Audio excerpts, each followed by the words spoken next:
Now, we've talked about Egypt. We've talked about the fairy tale run of the Cameroonians. The disappointment of some of the big teams like Algeria. We spoke about that during the course of the competition. The likes of Senegal, the likes of Algeria, the likes of Tunisia, falling by the wayside, Congo DR. The teams that we expected will go all the way, but they fell by the wayside. But Onye, let's talk about the outstanding players of the competition. Expectedly, Cameroon will have a whole lot, a good share of the spots on this team, the CAF team of the tournament. But Yemi, the CAF team of the tournament, before we talk about the individual awards, really, let's talk about the CAF team of the tournament before we focus on the individual awards. We'll come back to talk about the individual awards later on. But Yemi, that's it. Run through this for us. Well, Fabrice Ondoa, the Cameroonian goalkeeper, I mean, no arguments in this one. You had, but how come Samuel Adore got the goalkeeper of the tournament? Well, but for me, Ondoa, that for me is a big surprise, because for me, Ondoa was head and shoulders above Eladare. Eladare is just an emotional choice because he's the oldest player. But in terms of the impact that the goalkeeper had on his team, it's Ondoa for me. That explains why he's here. Burkina Faso goalkeeper. Well, I think they are looking at what El Hadri has achieved with the Egyptian national team. Quite legendary. If they had won last night, that would have been his fourth Nations Cup title. So when you look at it on the strength of that, perhaps that was why he was given. I mean, the old man did a lot. He saw how he wept bitterly. And, okay. Run through the list for us. You had Mboji from Senegal, makes the list. Egazi from Egypt, one of the solid, Ahmed Egazi, solid defenders. Michael Ngadeu from Cameroon. Solid. So 3 defenders in that one. Charles Kabore, hardworking Burkinabe midfielder.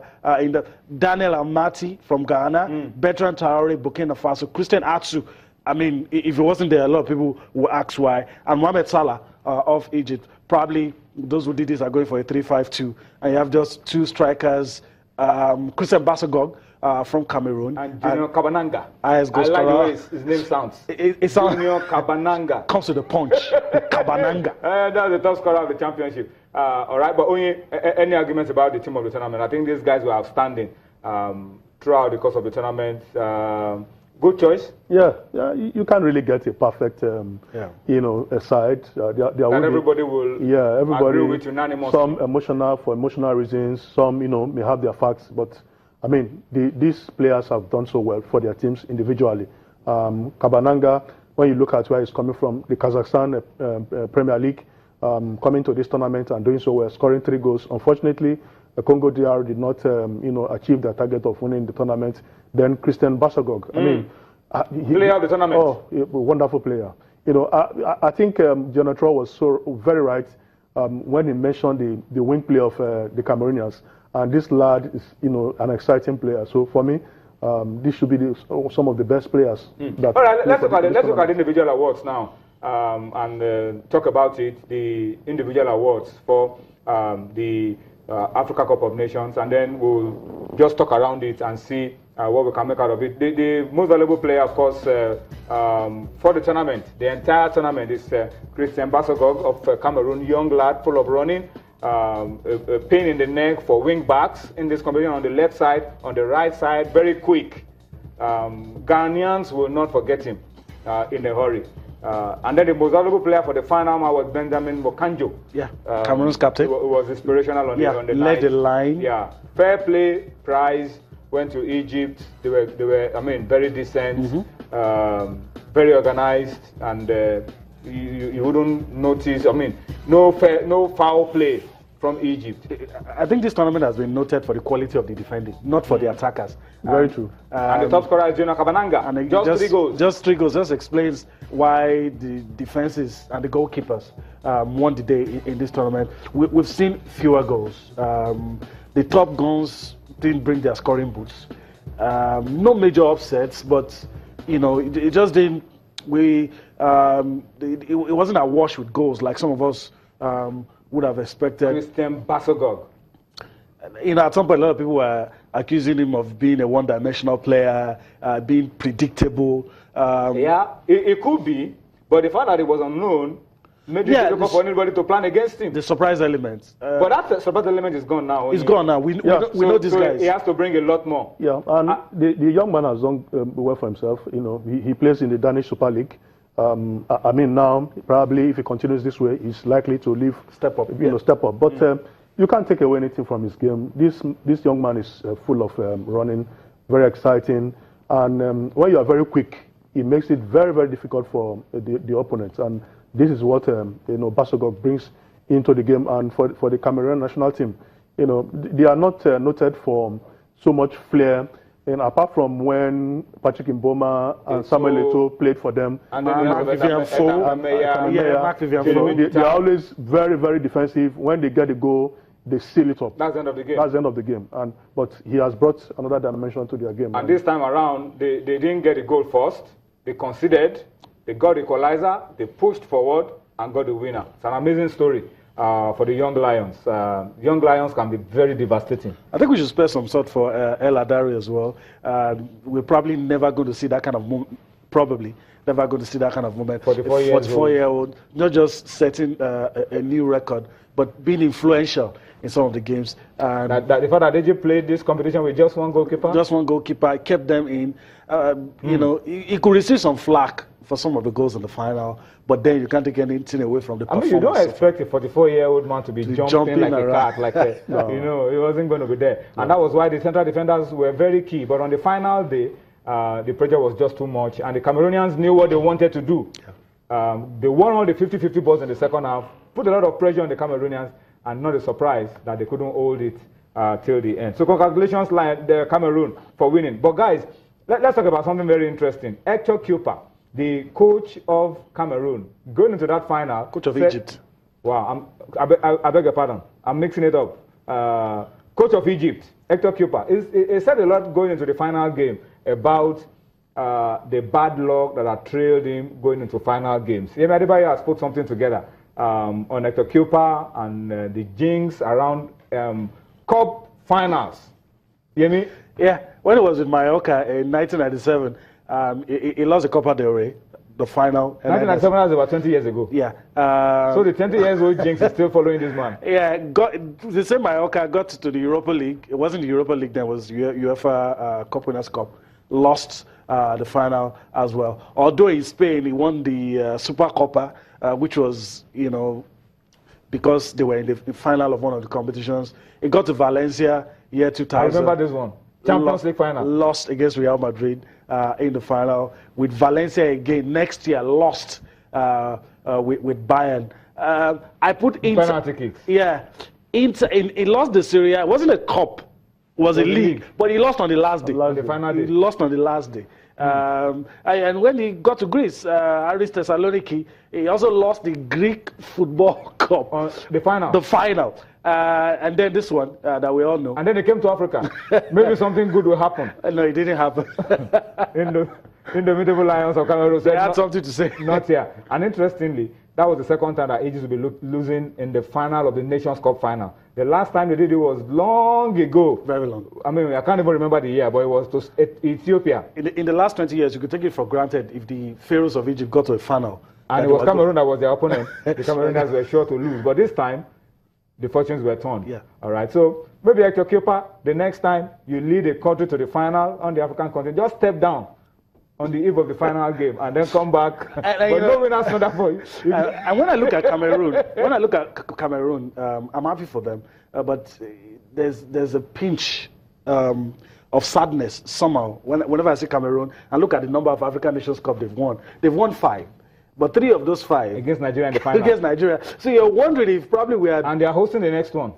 Maybe with better luck, better preparation. We could be the ones having 6 medals. We'll have been the one close. Egypt is 7. Maybe we would.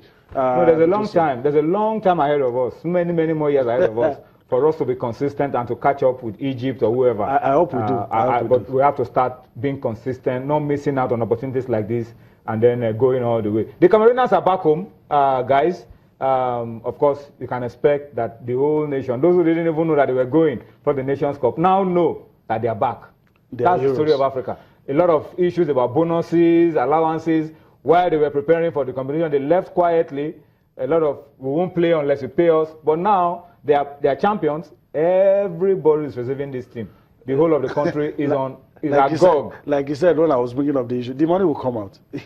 Once you get to the final and there are chances that you're going to win, you become the beautiful bride. Everybody wants to be there for you. Everybody wants to associate with you. The issue, like you also rightly pointed out when we were talking, was the amount, not necessarily money. The issue was the amount, and I'm very sure because the Cameroon government was ready to give the girls anything they wanted if they had beaten the Nigerian girls. Now the guys have done them proud. I'm very sure the money will be available.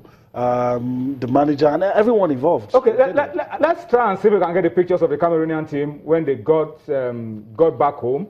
The celebration of the fans after they became champions of Africa. All right, those are the pictures. Onye for Cameroon. This is a better one. They lost the women version to Nigeria last year. This is a better one. I mean, they would have preferred to lose the African women with the benefit of hindsight, Cup of Nations and win this one. And win this one. This is bigger. I mean, this is delirious. And you know, they love football in Cameroon. I mean, it's like Ghana, it's like Nigeria. The football fans, they want their teams to win all the time. And what this particular set of players have done is to lift the spirit. Since 2002, you know, they won it back to back. Yeah. They dealt with us here in 2000 and won it in Mali. And after that time, they have not only, you know, done abysmally, and it has been disgraceful. I mean, in Equatorial Guinea, they came last in their group, bundled out in the group stages, and here they are. You know, they have won the Nations Cup. So I think it's a circle. Maybe this will signal, you know, another round of, you know, good fortune for them if it's well sustained. Okay, the Egyptians are also back home. They came so close. Yeah. But El Hadari, I mean, led the team well, and they are receiving some presidential reception. It's good as well for Egypt. Football can unite the country. You know, Egypt has been going through a lot, but when it comes to football, the Pharaohs, everybody gets behind the team. This is not new. The former president did a lot of this. Under his tenure, they won a lot of African Nations Cup, and they were always meeting with the player, even the coach, forgotten his name now, was a very popular figure. Hassan Shiata, very popular figure. And I like the way this was done. The president, you know, I love you guys. You did well. Appreciate you guys. You represented your country, and you know, just no shame in losing the final game. Yeah, just the appreciation, and these are the things that make service to fatherland. You know, makes it, you know, makes you happy when you give service to your fatherland and that you are recognized. You know, nothing is gone to waste. Guys, very quickly, the Nigerian interest to all of this. The Lions have won. Now our job is cut out. Nothing changes. We still have to keep our focus. But the Lions will now fancy that, look, we can now get a chance. As African champions. Yeah, they have to play, you know, catch up. Like the Super Eagles, they have 6 points. They have 4 points clear. So I think it's an advantage to us. If the reverse was the case, then it would have been a mountain to climb. You know, the African champions, it can make or undo them, Tony. We have seen African champions play their next game and, you know, perform abysmally. You could get pressure of being champions. You know, so I mean, for us, it's an eye opener. General was there. Our players, I hope they watched. They now know that we are up against a tough we have team. to prepare very well for the indomitable Lions of Cameroon. Guys, let me read a few comments on Twitter. Ibeneme Dominic says we need to bring in strong, capable defenders. Talking about Super Eagles coach. Genotro. We need to bring in strong, capable defenders if we must prevail over these young Lions from Cameroon. It's still a long way off. There is still going to be Nations Cup qualifiers in June for us. For Cameroon, there will still be FIFA Confederations Cup in, I think, June at the end of the season, and a lot of time. So for us, opportunity for us to improve our team and be ready for the challenge. Yeah, very true. I mean, what this tournament has done is to put us on our toes. The players, you know, now know that they have to, you know, come with their A games. And I mean, our coach has done a wonderful job. Some of his analysis have been spot on. We saw what he said about the right backs. He has been shopping for, you know, wing backs to curtail the forays of the Cameroonians. So what we just need is support from the federation, play, and, you know, make sure that the players get everything they need to focus on the qualifiers. And like you said, the Nations Cup qualifiers too will be coming up. Let's not, you know, forget that and focus on Cameroon. In June, the very, very important too, the South 2019 Nations Cup qualifier will start. So a whole lot of preparation should go into that. All right, at Chigozie McDom says the glory days of Wenger with Arsenal is over. Pochettino or Gullit could be good for a new mindset. You are the Arsenal fan here. I don't know whether you agree with that. I think the owners of the club should just take a decision. It depends on what direction they want to go. And over the years, it looks to me like they are okay with whatever the results are. They are making the money.